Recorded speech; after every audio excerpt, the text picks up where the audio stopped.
Hello, everyone, and welcome to this edition of Investing and Trading Live. As always, my name is Josh Lilquist. Today is August 5th, Saturday to be exact, and markets closed for the day. We had a great market this week. We're going to discuss that here today. We're going to also discuss some of the winners and the losers of the market here this week. Obviously, the Fitch downgrade rocking the markets. More earnings this week. I believe Apple was this week. Amazon had a major move this week on Friday after their earnings, so we're going to discuss some of that. We'll peek at the currencies if we get time here today. Obviously, gold and silver is another one we'll look at. Cryptocurrency, we probably won't take a whole bunch of time on that, but we might peek at that if we get some chance here. So this week here was an interesting week. We had the Fitch downgrade on either Wednesday. It really affected the markets Wednesday and Thursday. And Amazon had earnings this week here as well. I believe that was on Thursday after the close or Friday before the open. We can peek at that and just double check on that. But yesterday we did a show and we talked about how the market was gapping up. It was looking strong again, and as I mentioned with in particular with Amazon, that gapping up around $10-12, actually to be exact, gapping up and hitting a high of over $11.21 up on the day. Just really ended the day pretty weak on the day. So opening high and going pretty much straight down by the end of the day, and that's kind of what I had mentioned on Friday. That's what happens a lot of time with the earnings is they look real good, then you get the public trying to jump on after the move happened, and the institutions just drop it down, get them out of the markets, and collect their profits. So, it's just the markets it's a pretty simple concept. It's an exchange of money from the people that don't know what they're doing to the people that do. And that's what it all comes down to. It's kind of a laughing stock because people don't understand that's how it actually works. It just changes hands. For example, in market downturns or market crashes, money just doesn't disappear. It is just going into the hands of somebody that knows how to make money in a down market. That concept is also called shorting. It's profiting as markets go down. So that being said, let's do our market recap here for the week. S&P 500 Friday down pretty good on the day, down about 0.45%, which was about $2.03. We're looking at the SPY ETF, and we've been looking at the SPY for quite some time here. That's kind of been the gauge we've been looking at, just because it's basically traded just like a stock. It is an exchange-traded fund. And I believe more people can relate to that because they understand that more than probably anything else. So that's why we've been looking at the S&P 500. And that's kind of the gauge of the overall markets. We still have that demand zone that is going to be there until price gets down there, if it ever gets down there, around the 430, 425 area, respectively. Okay. That is the S&P 500. Oh, by the way, on the week, the S&P 500 was, here we go. Our chart isn't doing what we want it to do, but on the week down. And as we were talking yesterday on the show, or Thursday, we did four segments, bigly on the day, but on the week here down about 2.3% roughly. So first down week here in about 3 weeks. So will this Fitch rating, is this going to be the consensus on what the public thinks and what the institutions think the market's going to do? And is it going to continue to drop it here? Who knows?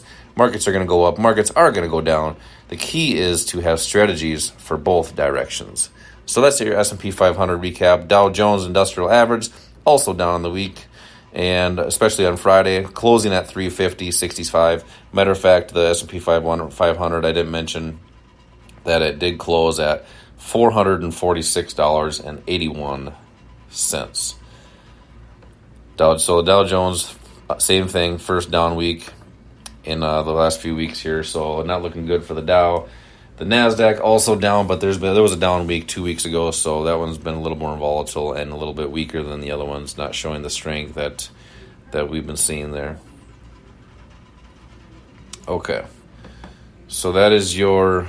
You know what? Let's peek at the Russell since we're here. The Russell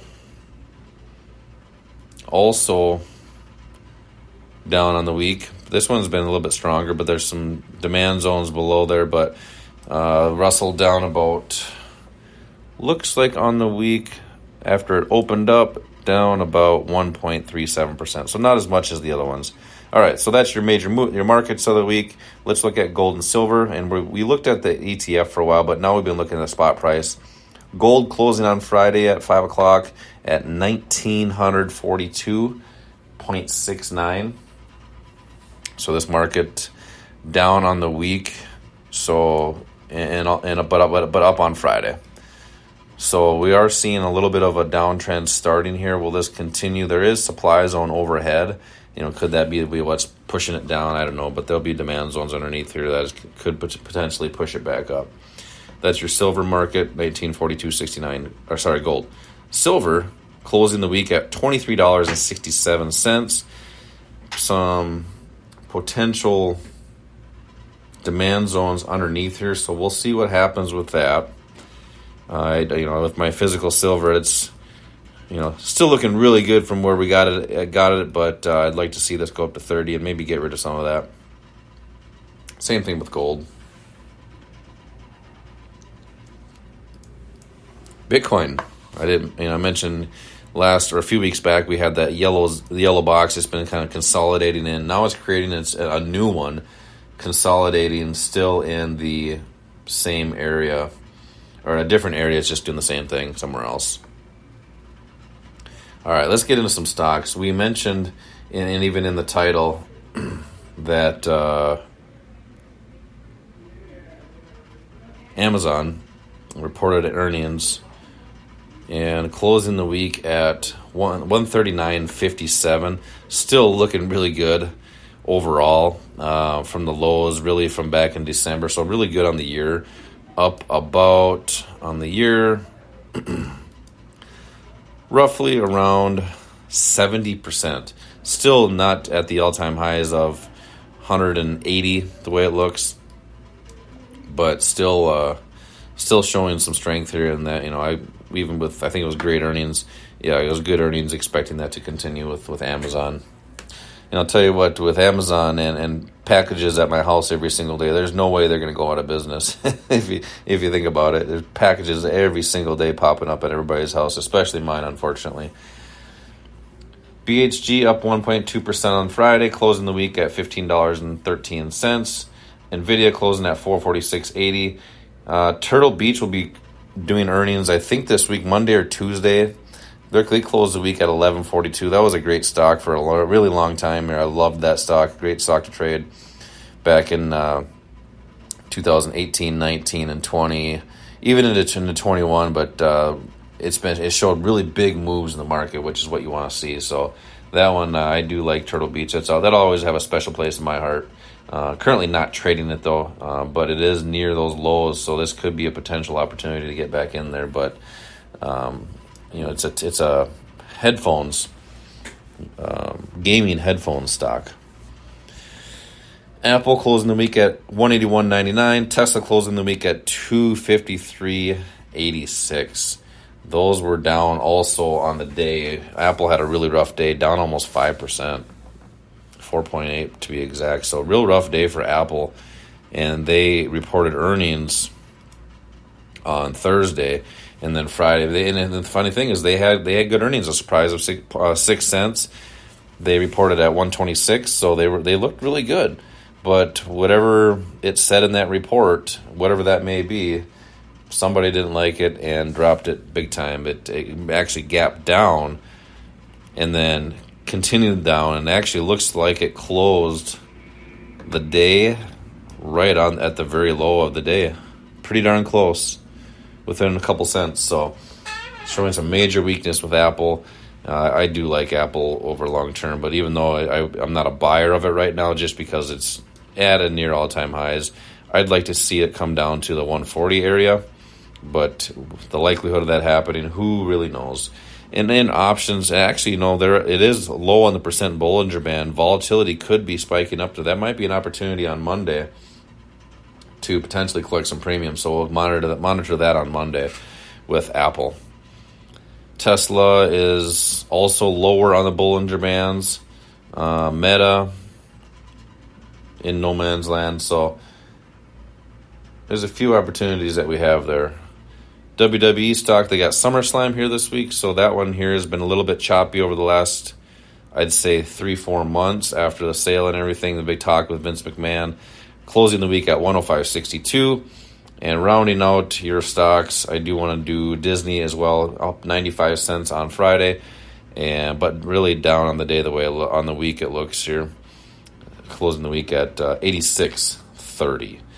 We do have those options, but also something to note, earnings on the 9th, which is Wednesday here, so that's going to be one to pay attention to with earnings here coming up this week. So that being said, let's look at our currencies. We had a couple opportunities. One was Aussie USD.